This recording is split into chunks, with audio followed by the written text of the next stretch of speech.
Chapter 5.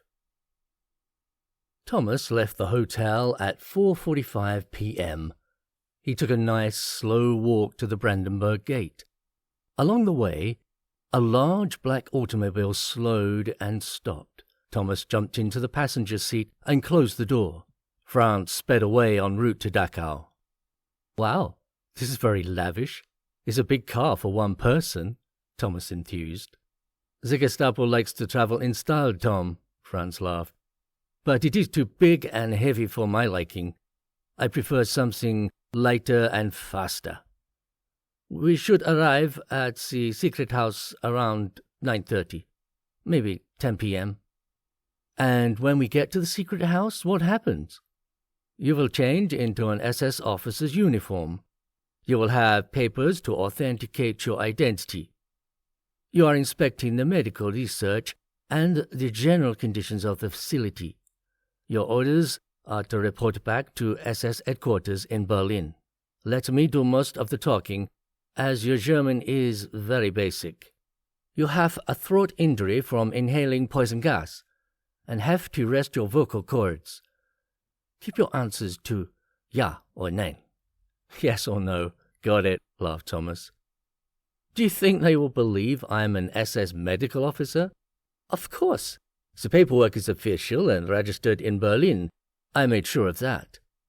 Anyway, after 10 p.m., most of the officers and medical personnel will be off-site, so we should not be challenged or harassed." Franz's calm and controlled voice made Thomas relax a little.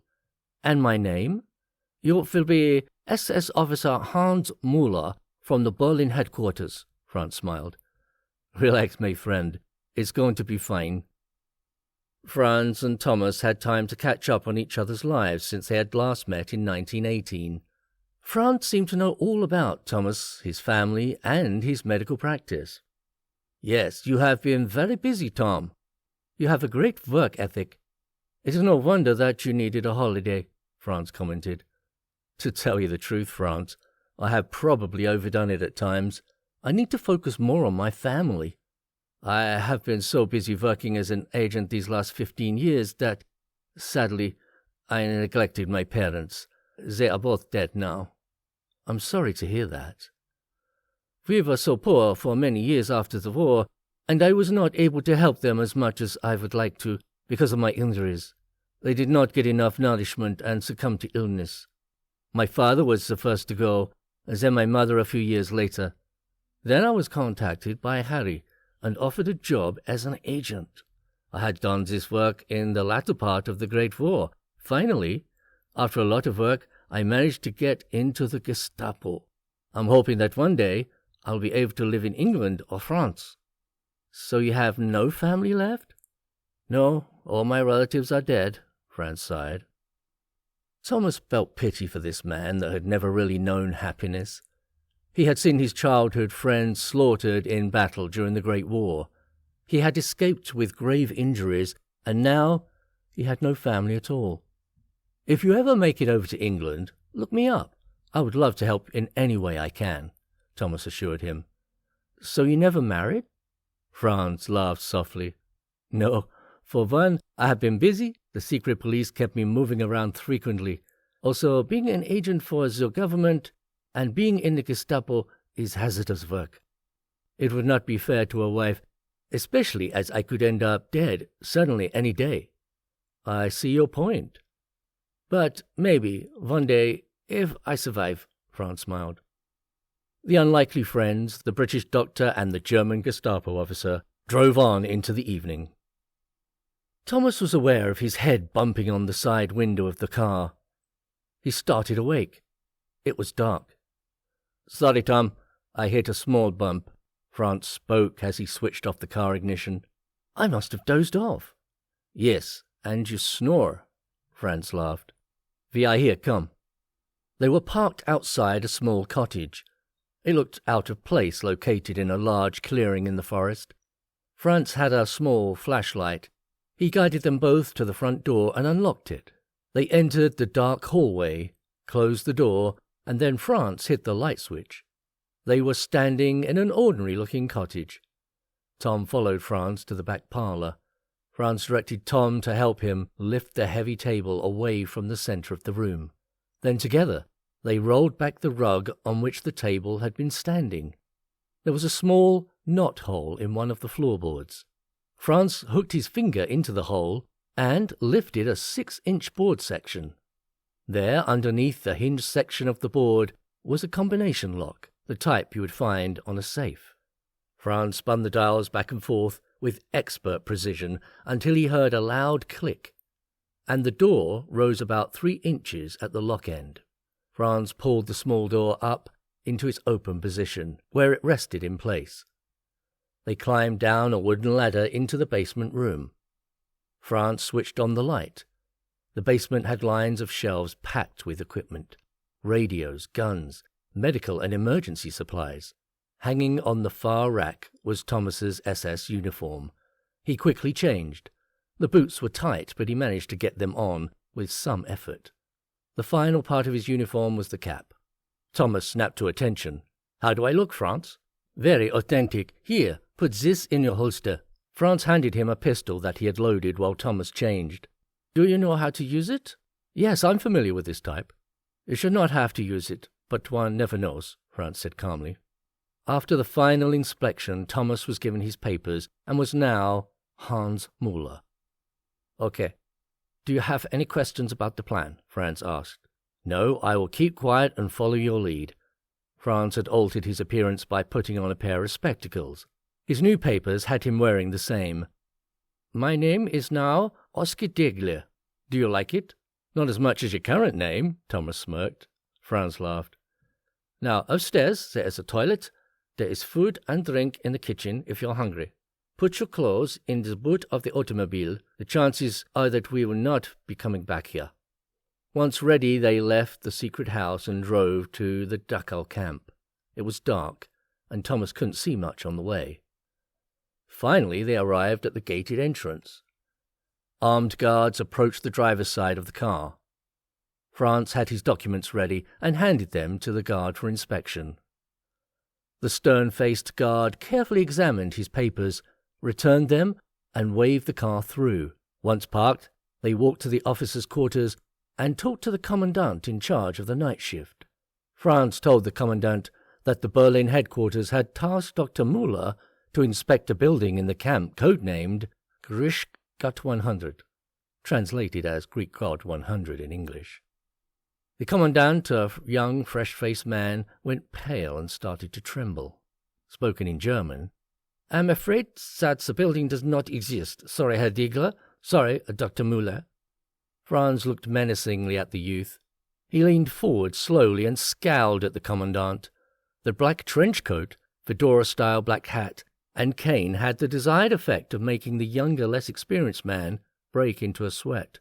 "You dare risk lying to the Gestapo and the SS? What is your name?"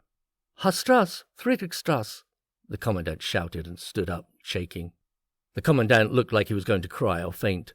"I will have to phone Herr Eick. He is the inspector of the concentration camps." Franz stepped one pace forward, still glaring at the commandant, who fell back heavily into his chair. "Really?" he said slowly in a low voice. Franz tapped his cane twice, which was the signal for Dr. Müller to pull out his notebook and pencil, and he quickly wrote something and showed it to Herr Degler.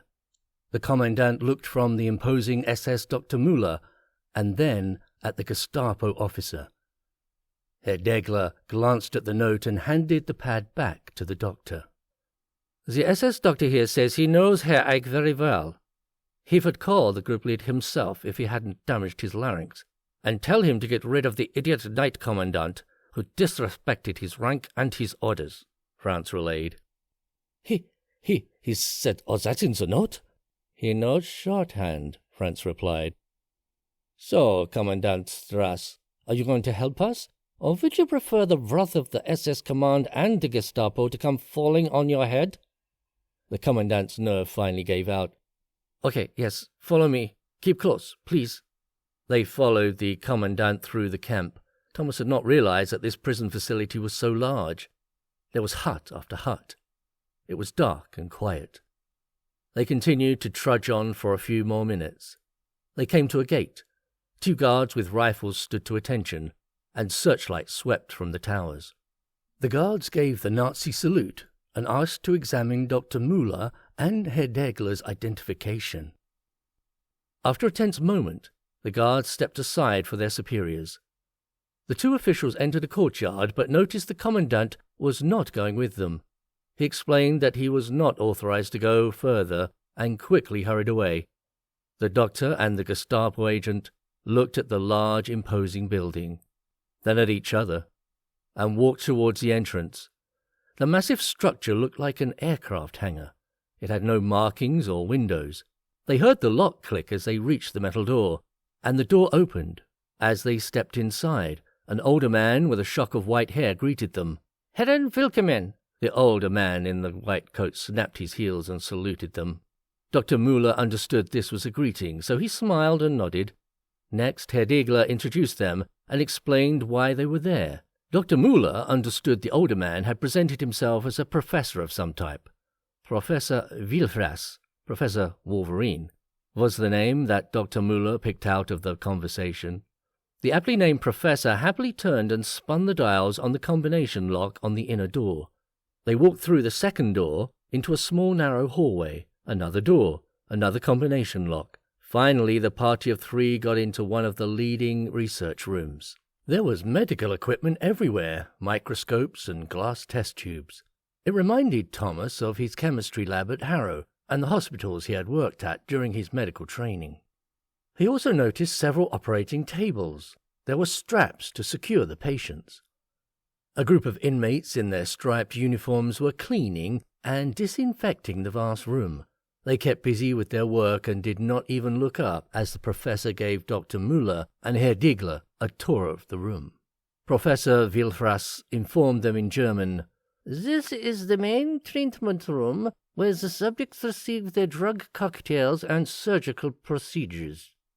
They strolled through the room, making a mental note of the equipment. The professor would stop to explain a new piece of equipment or a unique concoction of chemicals. The cleaners continued to keep their heads down and avoided eye contact with the visitors. "Tell me, Commandant, what are the crimes of these men?" Herr Degler asked. It was as if France had anticipated the questions going through Thomas's mind. "Oh, well, these particular ones are very subversive, but very trustworthy. That is why we use them for cleaning here. Do you see the purple triangles they wear? That identifies them as Jehovah's Witnesses. They refuse to hail Hitler or support national interests. They are a menace. They get everywhere with their constant preaching. Hitler wants them eradicated from Germany." "What about the other inmates?" Herr Degler inquired. "We have Catholic priests, communists, and various political prisoners. Also, if you see an inmate wearing a pink triangle, that one is a homosexual. We don't tolerate such people in our society." Dr. Müller wrote a note and showed it to Degler. "The doctor here asks why you have bottles of testosterone and other hormones." "Well, we found that strychnine-based formulas don't work well. We went through a whole batch of different poisons and then 2 stimulants. Currently, the scientists here are working with testosterone. It boosts strength and stamina. We are also coming up with a new formula to create a super soldier. Unfortunately, the side effects make them very aggressive, and sometimes their hearts give out because we overstimulate them. But be assured, we are close." "Do you have anything for our athletes at the Olympics?" Degler asked. "We came out with an amphetamine that works well in moderation." They then walked to the end of the room and came to another solid-looking door. The professor turned the numbers on the dial to the correct combination, and the lock sprang open. They walked down a wide corridor lined with cells that had glass walls and doors. "This is where we keep our experiments, but of course we keep them sedated for safety," Professor Wilfras informed them. Thomas rubbed his hands as they moved down the line. They felt numb. He shivered in horror at what he saw. A small, emaciated man was in the first cell, sunken eyes looking off into nowhere. Thomas thought the old man was dead or very close to it. The professor grabbed the chart from a holder next to the cell door. This one has had his adrenal glands removed, and we have harvested his bone marrow. He's due for termination tomorrow. So his only purpose is to provide you with the chemicals you need and spare parts, Degler stated, managing to keep his voice cold and impersonal. Yes, exactly. These people are not much better than animals, subhumans, the professor told them in a very matter-of-fact way. The following cell held a huge muscular man. His short-cropped hair revealed a large scar around the back of his skull. Now, this one is interesting. He has been with us for 6 weeks. With the hormones and intensive training, he has become powerfully strong. We tried to stimulate his brain to release more endorphins. Yes, very exciting. What if this beast you have created breaks the glass? Degler asked. The professor laughed. Gentlemen, that glass is laminated. It is tough enough to resist a stampede of elephants. Thomas laughed along with the professor, not having understood any of the conversations. Franz whispered to Thomas discreetly as the professor moved on, talking in his rapid manner. As they walked down the long row of inmates, Thomas and Franz grew increasingly sickened by the sight of these human test subjects. Thomas was trying to control his disgust, but his stomach was churning, his heart pounding loudly in his head. He felt a dizzying wave of nausea pass through his body. He took a deep breath, then another. The next cell contained an outstanding example of a young German man. The professor explained that this specimen was called Friedrich. He was one of the more successful of the Grecian Gut projects. Good evening, Friedrich. How are you feeling today? Asked the professor. The young man blinked as the light flickered on in his cell, and he obediently stood up from his bed. Friedrich snapped to attention, head facing straight forward and with his chest puffed out. Very well, sir, thank you. Friedrich responded obediently. He was just over 6 feet tall, very muscular, had blonde hair and blue eyes. There was an intelligence behind his stern expression. Indeed, he was built just like one would imagine a Greek god. Impressive specimen, is he not? The old professor looked at his visitors for approval. Yes, indeed he is, Herr Degler responded with appropriate enthusiasm. What have you done to enhance this one, Professor? Well, apart from his physical appearance, we have enhanced his strength and stamina. His reflexes are very fast, as is his intelligence, the professor explained. The only side effects with the subject so far are his quick temper and mood swings, but we can treat those with drugs. Also, if he pushes himself physically for too long, he has a seizure and blacks out. But he is our most successful subject so far. How did he end up in your program, Professor? Degler inquired. He was volunteered by the Nazi youth leaders in his village. He is an orphan and was a perfect specimen for the experiment. Strong Aryan features, but a little slow and frail. But now look at him. Dr. Muller is very impressed by this progress. Will he be able to duplicate it? Degler asked, smiling. Go back to bed, Friedrich, the professor ordered the young man as he turned out the light in the cell. Yes, indeed, all my findings are recorded here. Professor Villefras pulled a small black leather-bound notebook from his pocket and tapped his fingers on the cover. It never leaves my pocket. He proudly smiled as he stuck it back into his pocket. You have no copies of your work, Professor? Degler asked. No, not until I have perfected the techniques and medications. Then I will write an official paper. Then they came to the last cell. A young boy was lying strapped to a table, probably around 8 to 10 years old. His blonde hair was short-cropped. His eyes had dark circles around them. He was wearing nothing but a surgical gown. Thomas could see him shivering. His blue eyes were darting about in sheer terror. What are you doing to this one? Degler asked. Ah, yes, he's the son of one of those Bible students, and unfortunately his parents were caught in possession of a stack of subversive magazines called the Watchtower. One of our overzealous SS officers shot them. They took the boy and put him into a youth camp to teach him how to be a good Nazi, but he refused to Heil Hitler and wear the uniform despite beatings and starvation. He kept saying only Jehovah can save humankind, not Hitler. I admire his loyalty to that sect, but never mind. It will all be over for him tomorrow. The professor smiled and waved at the terrified boy.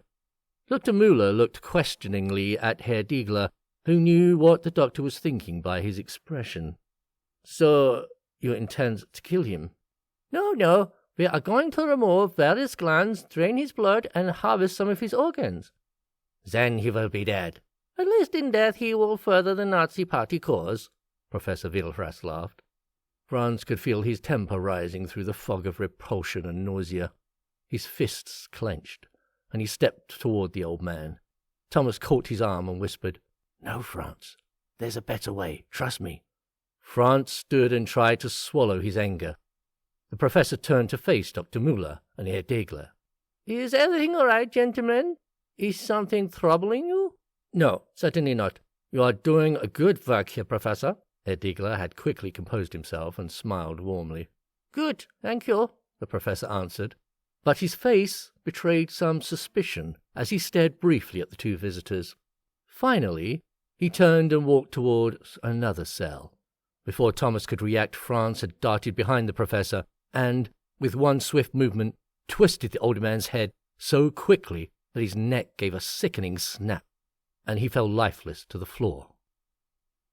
Thomas stood in shock. He stared at the lifeless body of Professor Wilfras. Franz turned to face Thomas and grabbed his arm. It had to be done. He shook Thomas out of his shock. "Okay, we have a change of plan. The only one we can save is the boy. The rest are practically dead or far too violent to rescue." Franz picked up the cane he had dropped while killing the professor and moved quickly towards the glass cell door. He turned the combination lock numbers without hesitation, and the lock clicked open. "How did you know the combination?" Thomas asked in surprise. Franz looked at Thomas and smiled. "I am Gestapo. We make it our business to know everything." Thomas raced over to the boy. The young prisoner was staring wildly at the SS officer and the Gestapo agent. After taking the professor's notes from his pocket, Franz entered behind Thomas and assured the boy that they would not harm him. Thomas and Franz quickly unstrapped him. Franz repeated to him that they would not harm him. The young lad had a few tears running down his pale cheeks. Thomas lifted him while Franz took off his coat and wrapped the boy in it. He was as limp as a rag doll and very underweight. "Well, what now?" Thomas asked. "We walk out of here and drive home." Franz smiled at Thomas. "What about Friedrich?" "No, it's too risky, and his life is in no danger. Well, not yet, anyway." Thomas frowned and followed Franz to the door into the next room, carrying his leather-wrapped bundle of bones. They walked back into the laboratory. There were 3 of the Purple Triangle prisoners left. Thomas coughed loudly, and one of them looked up. "I think he's one of yours," Franz spoke to the inmates in German. They approached the Gestapo officer and the SS man cautiously. "Is he dead?" They crowded around. The tall one in the group asked again, "Is the boy dead?" "No, he's in shock and very undernourished," Franz replied. He gestured for Thomas to open the coat so they could see the boy's face. "Oh, Daniel, Jehovah has saved you. You are saving him, aren't you?" "Yes, that wasn't the original plan, but I could not leave the boy to those monsters," Franz reassured them. "I believe he has relatives in Austria. Contact the Jehovah's Witnesses, and they will know what to do with him. But be very careful. The Gestapo are on the hunt for us. I know we don't have much time. Can we say a prayer for him before you leave? And perhaps for you and your friend?" "Of course. My name is Franz, and my colleague is Thomas." A small man came forward. Evidently he would say the prayer. He had a black eye. They bowed their heads and prayed in German. Thomas wasn't sure of all that was said, but Daniel was mentioned, along with Thomas and Franz. When they had finished, Franz and Thomas moved toward the exit. Franz turned and spoke to the inmates. "I'm sorry if we can't take all of you. We are just happy they saved our little friend. Take care, and thank you. The guard comes for us in 10 minutes. Now go, please," the tall man replied sincerely. As Dr. Müller and Herr Degler exited the building, one of the guards approached them and asked, "Excuse me, Dr. Müller, what is in the coat?" Franz stepped in. "A dead boy. We have to dispose of him."